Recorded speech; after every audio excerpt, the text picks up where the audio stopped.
Welcome, and thank you for choosing to spend a quiet moment here. This story has been crafted as a peaceful sanctuary, a gentle place for your mind to rest and find contentment as you prepare for sleep. If this tale brings you comfort, a simple like helps others find this quiet corner of the world, and we would be so pleased to hear your thoughts in a comment. Tonight we will be visiting the Observatory at Still-Crest, a serene haven perched high above a sea of clouds. Prepare to be enchanted by the gentle magic of parchment made from solidified fog, the slow and silent waltz of distant constellations, and the profound calm that comes from simply being present. Here you will find a quiet respite, a place of stillness and wonder to guide you toward restful dreams. Chapter 1. The Path to Still-Crest. The path that led to Still-Crest was less a trail and more a suggestion, a gentle wearing away of the earth that spoke of few and infrequent travelers. For what felt like a long and peaceful age, Oren had walked it, feeling the ground yield softly beneath the soles of his boots with a hushed, cushioned pressure. The air had grown cooler, thinner, and carried a clean scent that was new to him, a fragrance like fresh rain on air itself. He drew a long, slow breath, feeling the crispness fill his lungs, a gentle cleansing that seemed to wash away the memory of the dusty lowlands far below. The journey had been quiet, and now, as he reached the final rise, the world seemed to hold its breath with him. Ahead, nestled on the very crown of the mountain, was the Observatory. It was a structure of pale, smooth wood, its curves so graceful and seamless that it appeared to have grown from the peak, a natural and ancient part of the landscape. There were no harsh angles or straight lines, only the gentle sweep of a dome and the soft arc of its walls, all of it bathed in the tender, rosy glow of a sky deepening toward twilight. Wide, uncovered windows gazed out into the vast emptiness, and from them spilled a light that was warm and welcoming, a soft beacon in the immense quiet. It was a place that did not stand against the wilderness, but stood with it in peaceful companionship. What struck Oren most profoundly was the silence. It was a living thing, a presence so complete that he could feel it on his skin like a cool sheet of silk. The sounds of the world he knew, the rustle of busy forests and the distant murmur of water, were entirely absent here. The silence was absolute, a deep and resonant quiet that seemed to absorb all thought, leaving only a sense of calm awareness. It was the kind of stillness that allows one to hear the soft thrum of their own quiet heartbeat, a gentle rhythm that he had not noticed in a very long time. His own footsteps on the soft earth seemed loud for a moment, and then they too were folded into the immense peace of the place. As he drew nearer, a new scent joined the clean fragrance of the high air. It was the delicate, sweet perfume of night-blooming jasmine, drifting from an unseen courtyard sheltered within the observatory's curved walls. The aroma was subtle, a gentle thread of sweetness in the cool atmosphere, and it spoke of life and careful tending, a small hidden garden thriving in this high, solitary place. He paused, closing his eyes for a moment to simply experience the scent, letting it mingle with the feeling of the light breeze on his cheeks, a breeze that sighed with a sound softer than a breath. The main entrance was a single large door of the same pale wood as the walls, unadorned by any handle or latch. It seemed ancient and welcoming all at once. Oren reached out a hand and laid his palm flat against its surface. The wood was impossibly smooth, worn down by seasons of wind and mist, and it felt cool and solid beneath his touch. For a moment he simply stood there, feeling the connection to this place of profound tranquility, his breath evening out into a slow, easy rhythm. The warmth from his own hand seemed to spread into the wood, a quiet greeting offered to a place that had already welcomed him with its stillness. With a gentle push, the door swung inward without a sound, gliding open as if it were weightless. It revealed a wide circular room, the source of the warm light he had seen from the path. The air that flowed out to meet him was warmer than the mountain air, carrying the faint, comforting scent of old books and dried herbs. The floor inside was made of the same pale wood, polished to a soft sheen by what must have been centuries of stockinged feet. Oren stepped across the threshold, feeling as though he were passing from one world into another, leaving the vastness of the sky outside for the contained, comforting peace within. The room was spacious and uncluttered. High above, near the apex of the domed ceiling, several spheres of soft golden light drifted in a lazy, silent orbit, casting a gentle, unwavering glow that left no harsh shadows. The light they gave was like that of a candle, yet steady and alive, moving with a dreamlike languor. Below, comfortable-looking chairs with high backs and soft-looking cushions were arranged in a loose circle, inviting rest and quiet contemplation. It was a room designed for waiting, for observing, and for simply being, and Oren felt the last vestiges of his long journey's weariness begin to melt away in its warm, silent embrace. He stood for a long moment in the center of the room, slowly turning to take it all in. The curved walls were lined with tall, built-in shelves, though they held not books, but rather scrolls of a material he did not recognize, rolled neatly and tied with soft, dark cords. The whole structure hummed with a quiet energy, a feeling of deep and settled peace that resonated in the air, in the floorboards beneath his feet, and in the gentle, drifting light above. He had come seeking quiet, and here he had found its very heart, a sanctuary of stillness at the top of the world. Chapter 2. A Cup of Starpetal Tea. From a gracefully curved doorway, a figure emerged, moving with an unhurried ease that perfectly matched the room's tranquil atmosphere. This was Serena, the keeper of the Observatory.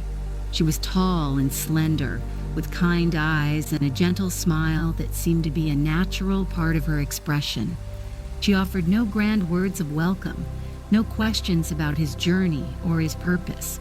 Instead, her presence was the welcome itself, a calm and reassuring aura that enveloped him and affirmed that he was precisely where he was meant to be. Her voice, when she finally spoke, was as soft as the rustle of old parchment. "You are here," she said simply, and it was both a statement and a gentle greeting. Serena gestured toward one of the high-backed chairs, and Oren sank into its depths with a quiet sigh. The cushions were filled with something soft and yielding, like fine wool, and the fabric was smooth against his clothes. It was a chair made for long periods of quiet sitting, a piece of furniture that understood the art of stillness. Serena moved to a small, low table where a kettle of dark ceramic rested on a warmed surface. With fluid, practiced motions, she poured steaming water into two simple, handleless mugs. The only sound in the room, the gentle splash of liquid. The rising steam carried a wonderful scent, a comforting aroma of chamomile with a faint, sweet undertone of honey. She brought a mug to him, her hands steady, and placed it gently on the small side table next to his chair. "Starpetal tea," she murmured, her voice a soft counterpoint to the deep silence. "It helps one settle." Oren wrapped his hands around the warm ceramic, the heat a pleasant grounding sensation that seeped into his palms and traveled up his arms. He lifted the mug, inhaling the fragrant steam, and the gentle scent seemed to travel all the way down to his lungs, carrying a feeling of profound peace with it. The first sip was a revelation, a liquid warmth that tasted of night flowers and gentle contentment, spreading slowly through his chest and loosening a tightness he hadn't known was there. They sat together in a comfortable silence, a quiet companionship that required no words. Serena sipped her own tea, her gaze distant and peaceful, as if she were listening to a conversation happening far away among the stars. Oren found his own gaze drawn to the center of the room, where he noticed for the first time a subtle, almost inaudible hum. It seemed to emanate from the very floorboards, a low, resonant frequency that was felt more than heard. It was the sound of the building itself, a deep, gentle vibration that was as constant and reassuring as a slow heartbeat. The hum was calming, a foundational note upon which the observatory's profound silence was built. As the warmth of the tea spread through him, Oren felt the world outside the observatory begin to fade away. The cares and thoughts that had occupied his mind during his long journey seemed to recede, becoming distant and unimportant. All that mattered was the present moment, the smooth, warm texture of the mug in his hands, the delicate floral taste of the tea on his tongue, the soft support of the chair, and the gentle, humming stillness of the room. He felt his breath deepen, his exhalations growing longer and slower, each one carrying away a little more of the world he had left behind. Serena gave a small, contented sigh and set her empty mug down. She looked at Oren, her eyes holding a deep and ancient kindness. "The observatory is glad for your company," she said, as if the building were a living entity with feelings of its own. "It enjoys a new listener now and then." Oren could understand what she meant. The place did feel alive, responsive. The gentle light from the floating spheres seemed to brighten imperceptibly, and the low hum deepened for a moment, a soft thrum of acknowledgement. It was a place that did not demand anything from its occupants, only that they share in its peace. He finished his own tea, placing the empty mug back on the table with a soft click. The warmth lingered in his hands, a pleasant, gentle weight. He felt a deep sense of gratitude for this place, for this quiet moment, and for the kind, serene woman who was its keeper. He had come here with a simple hope for respite, and in just a short time, he had been given a gift of tranquility so profound it felt as though he were sinking into a soft, comforting cloud. The observatory was already working its gentle magic upon him, hushing the noise of his mind and attuning him to its own slow, cosmic rhythm. Serena rose from her chair with the same fluid grace she did everything. "Rest now," she said softly. "The stars will be out soon, and they have much to show us." She indicated another arched doorway from which a soft, inviting light beckoned. Oren nodded, feeling a pleasant weariness settle over him, the good and honest tiredness that comes after a long journey to a safe and welcome destination. He knew, with a certainty that settled deep in his bones, that his sleep tonight would be deep and dreamless, cradled in the immense and gentle silence of Still-Crest. Chapter 3. The Solidified Fog. After a period of profound rest, Oren found Serena waiting for him not in the main room, but at the base of a wide, spiraling staircase that hugged the observatory's inner wall. The steps were carved from the same pale wood, worn smooth in the center from countless journeys upward.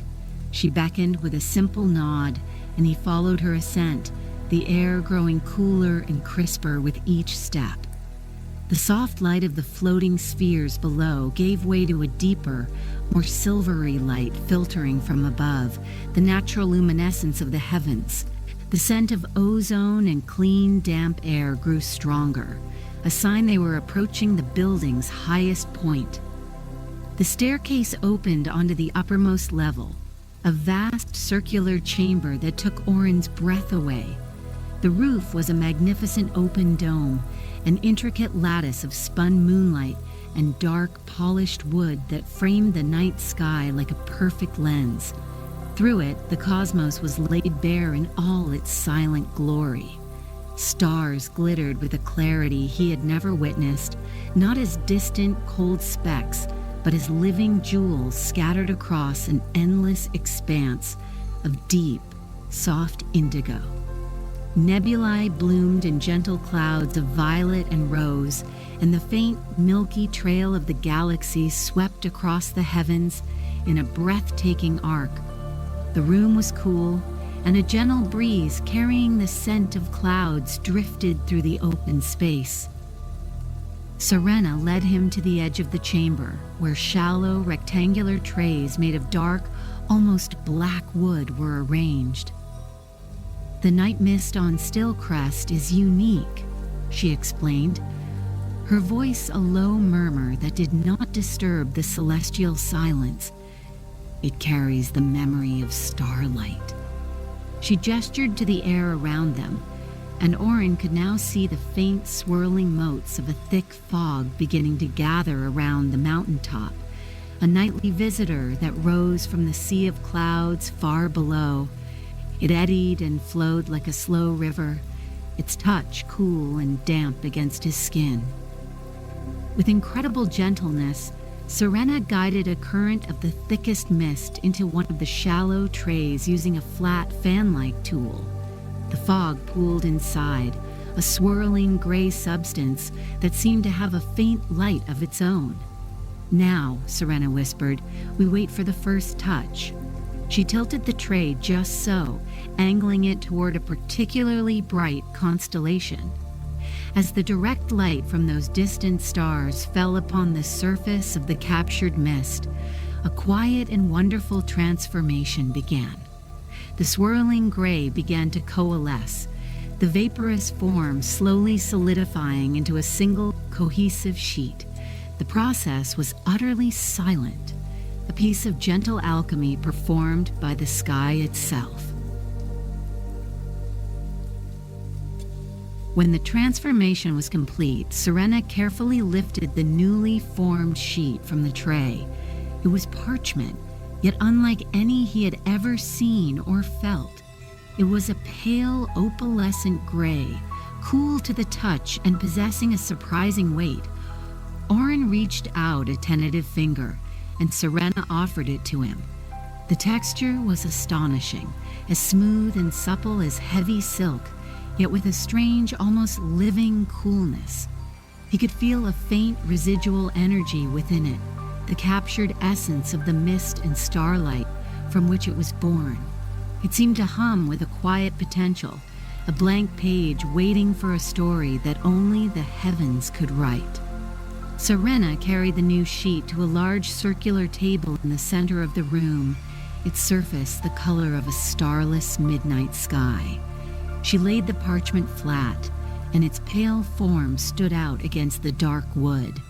Then she simply looked up, her gaze fixed on the constellations above.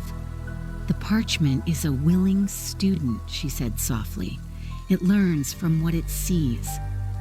As Oren watched, utterly mesmerized, the pinpricks of starlight from the open dome seemed to stretch downward, thin threads of silver and pale blue light that touched the surface of the parchment.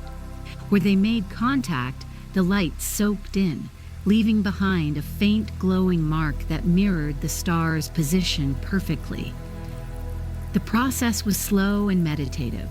There was no sound, only the sight of light painting light upon a canvas of solidified cloud. A map of the heavens was appearing before his eyes, drawn not by a hand but by the universe itself. The faint marks glowed with a soft internal luminescence, a gentle and beautiful script. Oren felt a sense of wonder so pure and profound that it quieted every other thought in his mind. This was the heart of the Celestial Cartulary, a practice that was not about documentation, but about communion. It was a partnership between the keeper and the cosmos, a gentle act of listening and recording. He stood beside Serena for a long, timeless while, simply watching the star chart complete itself. The air in the dome was filled with the clean scent of the high mountain and the palpable magic of the moment. He understood now that this place was more than an observatory. It was a sanctuary dedicated to a slow, beautiful art, a place where the universe could gently write its own autobiography. The peace he had felt below was magnified here in the direct presence of the stars, and he felt himself becoming a part of the observatory's quiet, wonderful rhythm. Chapter 4. Reading the Starlight. The days and nights at Still-Crest began to merge into a single, seamless flow of tranquil time, marked only by the gentle transition from the soft glow of twilight to the silvery luminescence of the stars. Oren found his own inner rhythms slowing to match those of the observatory. He would spend long, peaceful hours in the main room, his gaze lost in the heart of the Tellurian orrery. The great sphere of captured darkness, with its swirling motes of light mimicking the heavens, was a constant source of quiet fascination. He would sit in one of the comfortable chairs, feeling the deep, resonant hum of the device vibrate gently through the floorboards, a soothing sensation that seemed to travel up his spine and calm his entire being. His senses, sharpened by the profound quiet, began to perceive the world in a new way. He learned to distinguish the subtle differences in the orrery's hum, the slight shift in its resonant frequency that signaled the rising of a distant moon or the passage of a meteor shower far beyond the atmosphere. The light of the floating spheres seemed to cast a softer glow in the hours just before dawn, and the scent of the star petal blossoms in the courtyard was always sweetest, just as the last star of morning began to fade. These small, gentle details became the anchors of his awareness, pulling him ever more deeply into the present moment. Often he would sit with Serena in the upper dome, their silence a comfortable blanket between them. It was a form of communication deeper than words, a shared appreciation for the vast, silent beauty above them. He learned from her not through lectures or lessons, but through simple, shared observation. She would occasionally point with a long, elegant finger toward a patch of the sky. "See how the azure nebula breathes tonight," she might murmur, her voice barely a disturbance in the stillness. "Its color is a little deeper. The cosmic winds are calm." And looking closely, Oren would see it too, the subtle shift in hue, a slow, peaceful inhalation of light and dust happening across an unimaginable distance. He began to truly understand what it meant to read the starlight. It was a language of infinitesimal changes, of patient and gentle observation. He saw the slow, graceful arc of a comet, a traveler on a journey of thousands of years, and felt a sense of immense and peaceful time. He watched as distant galaxies wheeled in a waltz so unhurried that a single step took an eon. The sight did not make him feel small. Rather, it made him feel connected to something vast, eternal, and profoundly serene.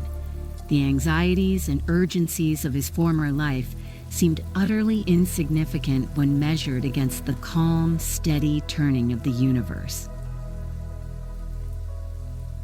One evening, as they watched the starlight soak into a fresh sheet of fog parchment, Oren noticed a sensation he had not felt before.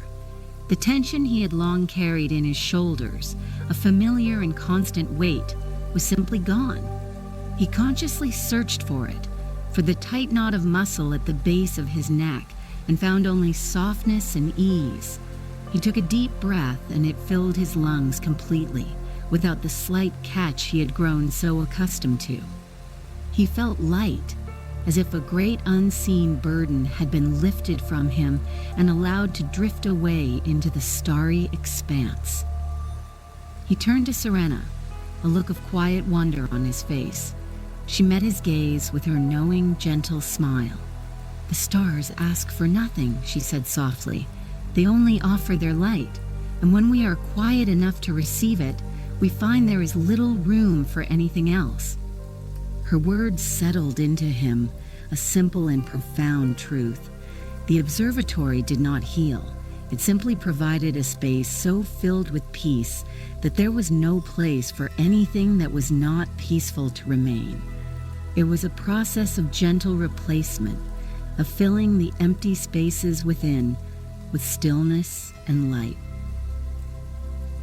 In that moment, Oren felt a sense of belonging so complete, it was as if he had been born on that mountaintop. He was no longer a visitor, a traveler seeking respite. He was a part of the observatory's rhythm, a quiet observer sitting in peaceful companionship with the serene keeper and the silent, beautiful cosmos. He drew another long, slow breath, and the cool, clean air smelled of home. The low hum of the orrery below seemed to resonate in his very bones, a song of deep and lasting calm. Chapter 5. The Cartographer's Peace. On what he knew would be his final evening at the observatory, Oren ascended the spiral staircase alone. The silvery light from the open dome welcomed him like an old friend, and the cool, clean air felt like a gentle embrace. He moved with a quiet confidence, his footsteps making almost no sound on the worn wooden steps. The profound silence of the upper chamber was no longer a novelty.